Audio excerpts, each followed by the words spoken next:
শুক্রবার সকালে ক্রান্তি ব্লকের মৌলানী গ্রাম পঞ্চায়েতের 31 নং জাতীয় সড়কের পার্শ্ববর্তী এলাকায় ধানের জমি থেকে একটি হ্যান্ড গ্রেনেড উদ্ধারকে ঘিরে চাঞ্চল্য ছড়ালো। স্থানীয়রা জানান, এদিন সকালে এক ব্যক্তি মাঠে গরু চড়াতে গিয়ে ধানের জমিতে কিছু একটা পড়ে থাকতে দেখেন।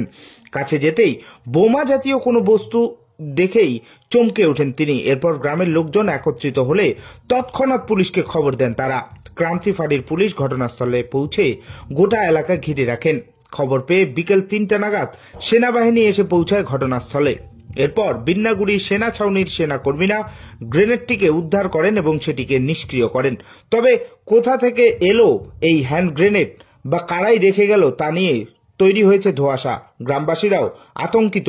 তবে ক্রান্তি ফাঁড়ির ওসি বুদ্ধদেব ঘোষ জানান, এর পেছনে কাদের হাত রয়েছে সমস্ত বিষয় তদন্ত করে দেখছেন পুলিশ। আমার জীবনে প্রথম দেখা মনে করেন গরু ছাগল ভাই নাই তো নীরব